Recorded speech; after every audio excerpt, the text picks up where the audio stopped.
Falcão e o Soldado Invernal, episódio 4, que maravilha de desenvolvimento por parte dos personagens. A gente acompanhou a redenção do Bucky, a gente viu por que o Steve Rogers escolheu o Sam Wilson como seu sucessor. O que mais que a gente viu ali? O Zemo roubando a cena como sempre, e a última cena que foi chocante, com a queda do Capitão América. Pois é, e as consequências deste choque nós tivemos na última cena. Nós vamos discutir agora o que vai vir aí no futuro dessa série. Vem com a gente. Desde que o Capitão América foi introduzido no CM, o escudo é o símbolo da esperança, é o símbolo da justiça.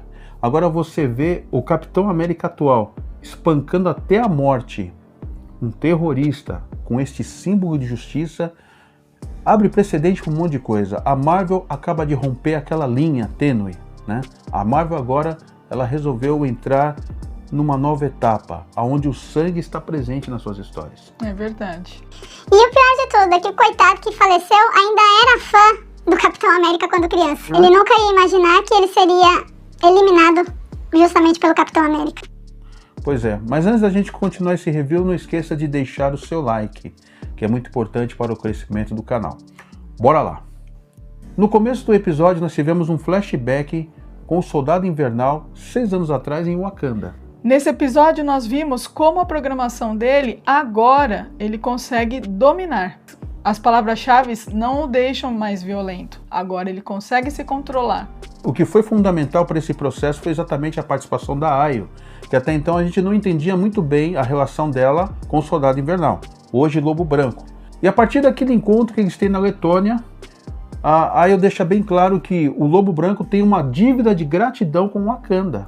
Nessa cena, ela relembra a gratidão que ele deve ter. Afinal de contas, eles ajudaram na programação que ele tinha, ainda deram um braço novo para ele, e ela relembra a vergonha que elas passaram através do Zemo, porque ele matou o Rei T'Chaka em Capitão América Guerra Civil.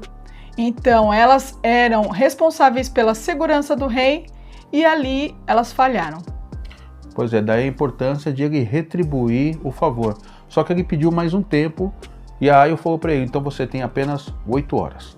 Logo após, nós vemos o próprio Bucky olhando no seu celular e ali tem o noticiário do atentado que aconteceu na GRC, onde os apátridas explodiram um depósito de suprimentos dessa organização e houveram ali algumas baixas. E é interessante que quando o noticiário é veiculado, eles colocam 2 pontos. O primeiro, que a partir de agora a GRC vai fazer o chamado ato de remendo, que visa restabelecer as fronteiras como sempre foram. Ou seja, vai ter uma dificuldade enorme para aqueles que são refugiados. E isso foi um tiro no pé dos apátridas. E o segundo é colocado na manchete de que esse ato terrorista ganhou proporção global e atraiu mais simpatizantes para a causa dos apátridas. O trio agora descobre que Mamadônia morreu na Letônia e que nesse funeral provavelmente a Carly vai estar presente. E eles se dirigem para lá para sair no encalço dela. E ao chegarem lá, eles tentam conseguir informações, só que eles não conseguem com ninguém, exceto o Zemo. Ele utiliza de artifícios com uma criança e pede para ela ficar em silêncio e guardar segredo, porque, afinal de contas, os outros homens eram malvados. Vale lembrar que toda essa cena faz uma referência direta aos quadrinhos, onde o Barão Zemo possui um exército mirim. Nesse momento surge o Capitão e Estrela Negra, que tinham rastreado o trio. E eles agora saem no encalço da Carly Morgenthau. Lembrando que o Sam prefere tomar a dianteira, partindo mais para o lado do diálogo, enquanto que o Capitão América ele quer fazer o uso da força. Nessa cena nós vemos que o Lemar é a consciência do Capitão América, porque afinal de contas, depois que ele conversa com ele, aí o Capitão América resolve dar a chance do Sam ir conversar com a Carly por 10 minutos. E ali o Falcão coloca aquele lado que ele tem de conseguir lidar com pessoas que tiveram traumas em conflitos. Ele não apenas vê situações, mas ele vê as pessoas por trás das situações. E é nítido como o Sam se coloca no lugar da pessoa. Ali, numa conversa que ele tem com a Carly, ele consegue atingi-la. Ele consegue fazer com que ela enxergue exatamente o que ela está fazendo. É uma forma muito genial dele fazer ela pensar no que ela estava se tornando. E ele está quase convencendo ela de que a luta é justa, mas os meios que ela está usando não. Só que aí o que acontece? Chega o Capitão América e estraga tudo. Exatamente. Com a chegada do Capitão América, então Carly empreende fuga, mas ela não esperava que lá na frente o Barão Zemo estava à sua espera. Ele atira nela, os soros caem, mas ainda que não tenha sobrado nenhum soro, e esse último que ficou escondido veio parar exatamente na mão do John Walker, é possível que a saga do soro não tenha parado por aqui. Aí que a gente introduz um personagem importante que pode aparecer no próximo episódio, que é o Isaiah Bradley. Ele tem a fórmula do super soldado correndo em suas veias. De volta aos aposentos do Barão Zemo, nós vemos uma conversa interessante entre o Sam e o próprio Barão. E é exatamente durante essa conversa que você tem muita certeza de que o Sam é o cara certo para ser o capitão. E enquanto conversam, é agora que o Capitão América volta com Estrela Negra com a função de levar o Zemo preso. E agora então vem a cena mais deliciosa da série, que é a intervenção das Dora Milaje. Exatamente. Olha, Disney, se vocês quiserem fazer uma série só com elas, pra ontem, viu? Que aqui a gente vai assistir com todo prazer. É, com certeza. E por outro lado, o Zemo tomando seu uísque, assistindo de camarote. Pois é, nesse momento ele aproveitou para fugir. Se a gente vai voltar a ver o Barão Zemo nos próximos episódios, nós não sabemos. Mas ele está tomando uma importância tão grande quanto a do Loki ao longo do MCU. O Zemo se tornou um vilão altamente carismático.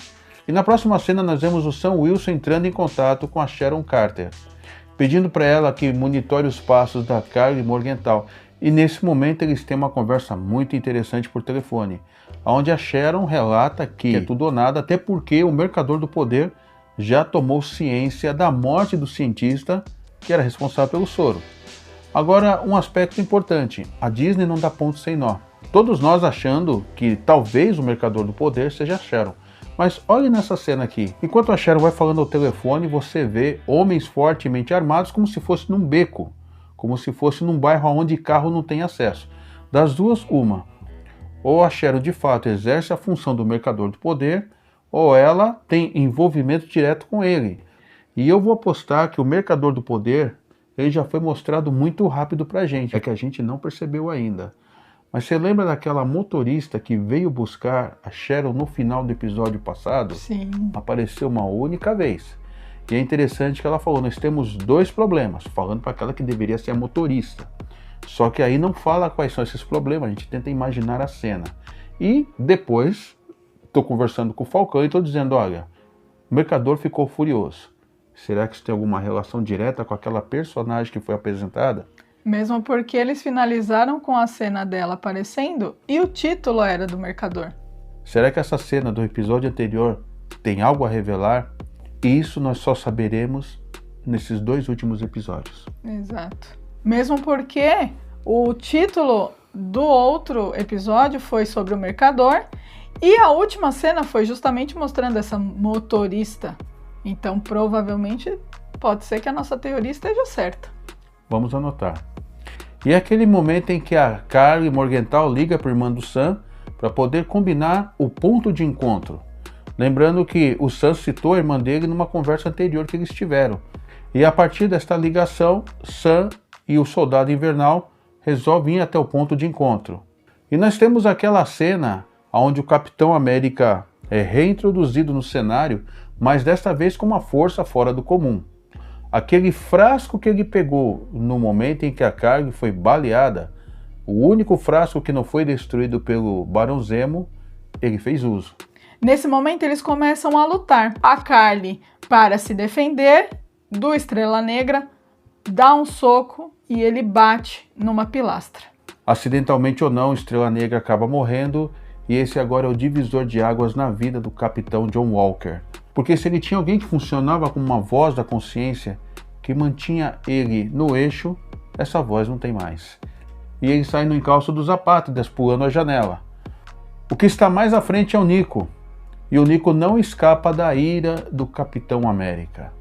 E nós temos então a cena mais sangrenta de todo o UCM, onde o John Walker ele ultrapassou a barreira. E essa cena lembra muito o que o Capitão original poderia ter feito com o Homem de Ferro durante os eventos da Guerra Civil. A diferença entre John Walker e Steve Rogers é que Steve Rogers ele tem princípios, ele tem equilíbrio. John Walker já nem tanto. E as pessoas que presenciaram o ato em praça pública começam a filmar e compartilhar as imagens. O episódio encerra dessa forma: Barão Zemo saindo à francesa, nos dando a certeza de que teremos muito mais dele no UCM. Sam Wilson sendo mostrado a todo instante como o provável e legítimo sucessor do Capitão América. E John Walker se tornando um super soldado e ao mesmo tempo alguém que manchou o legado do Capitão América. Eu fico imaginando quais serão as cenas após isso. Provavelmente, Bucky Barnes indo para cima do Capitão América. Sim. Por uma questão daquilo que o escudo representou, por aquilo que o Capitão América original representou.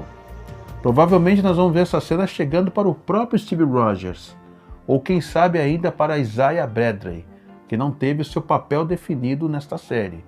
A Marvel não dá ponto sem nó, não mostra personagem de forma aleatória. Então tanto um como o outro podem ter uma participação decisiva ainda em Falcão e o Soldado Invernal. E você? O que está achando das nossas teorias? Você acha que faltou alguma coisa? Deixa aí embaixo nos comentários. E se você for novo por aqui, seja muito bem-vindo à Família Nerd. E não se esqueça de deixar o seu like do amor, Se inscrever no canal, ativar o sininho de notificação para não perder nenhum vídeo, compartilhar o vídeo, deixar o seu like do amor. É isso aí. Maravilha, obrigado a você que esteve conosco até aqui. Vou deixar esse vídeo aqui na descrição para você ficar mais um pouquinho com a gente e nos dar mais uma visualização, para que assim o canal possa chegar a mais pessoas. Valeu de coração, se cuide, fique com Deus, até a próxima. Beijo, fui!